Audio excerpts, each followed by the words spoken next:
Hey guys and gals, welcome to drill of the week number 18. This is Kompressor.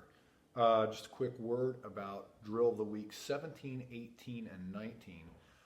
They were all recorded on the same day. I had been out sick for a week and hadn't played the tuba in a week, and I was getting back in the saddle. And on my third day back playing, trying to get in shape, I decided to record these three drills, 17, 18, and 19. So not my best playing, but I've decided one thing that's helpful, I think, for my students and when I play in my lessons, I play in my lessons even when I'm not warmed up or sounding my best, because I'll sit there and in a student's lesson, I'll work through my problems in their lesson. I'll make them listen to my bad playing and see what it takes for me to go from sounding bad to sounding better. At least I'm not going to say good, but that's the idea. So I think that's helpful. I hope it helps you guys. And now on to drill of the week number 18, Kompressor. This is a, danger specs on, here we go. This is a low to mid-range flexibility study that avoids extremes. So I want you to keep in mind the idea is to stay flexible. That flu was kicking my ass, and my lung capacity and flexibility felt terrible. My chops were dried out, and I was just taking small breaths from all the wheezing and coughing that I'd done the week before. And I sat down and tried to figure out a way to game the system and get maximum flexibility and get my air moving again. So I came up with this one. It's nothing special, but I think it'll help you. It certainly helped me. So the idea is to first put your metronome on a quarter note equals 100 beats per minute. And you're going to do eighth notes, starting on a low C, or a B flat, or an F, or an E flat, depending on your tuba that's in your lap. Anyway, you're going to do eighth notes, and it's going to be 1 5 1 5 1 5 1 5 1 5 1 5 1, and then immediately switch to triplets and go up to the third above the octave. So it's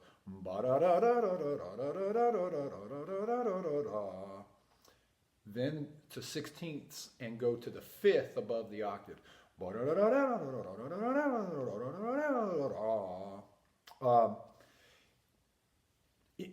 So you'll start on your open fundamental and do that all with no break in between. But then when you go to your next partial, your second valve partial, wait 5 or 10 seconds. We're not trying to see how fast we can get through the series. We're trying to keep a nice, sustained, relaxed airstream. So the point here, I made my notes here, take a break between each series of between 5 and 10 seconds, but not during the partial, when you're going from eighth notes to triplets to 16th notes. No break in between there. That's why I call it compressor, because what you're trying to do is you really have to, when you start speeding it up from 100 up to 105 and then up to 110, you've got less time to take a breath, get a full breath, and execute on demand. Focus on staying relaxed, taking large breaths, and supporting the airstream. The other thing I wrote here on my notes is try to work out the dead spaces in your chops. Everybody's got them, and sometimes they change. And sometimes they're there based on your individual physiology, your embouchure formation, your teeth, how all that interacts with the rim of your mouthpiece. For me, and you'll hear it on the video, for me it's around low B flat and A. It changes as I've gotten older. It's changed a little bit.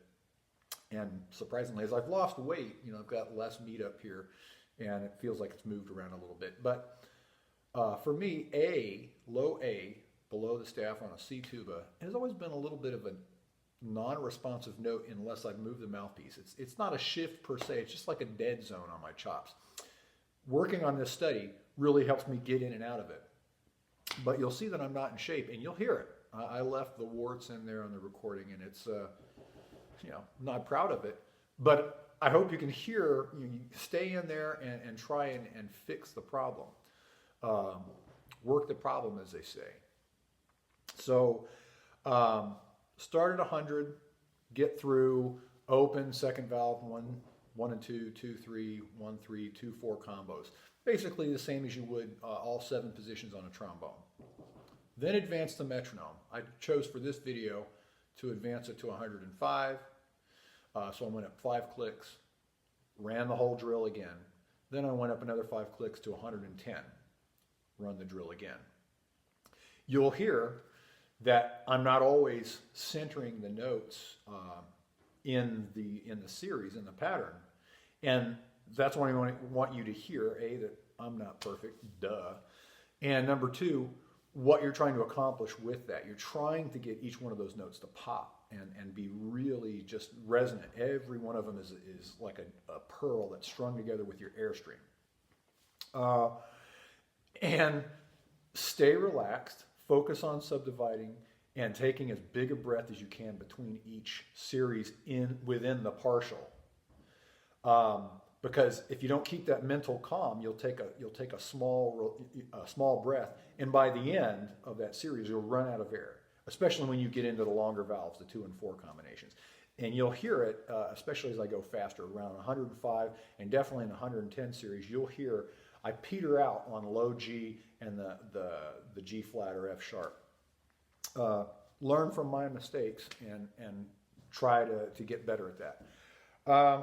I think that's it. I'm trying to keep this video a little bit shorter.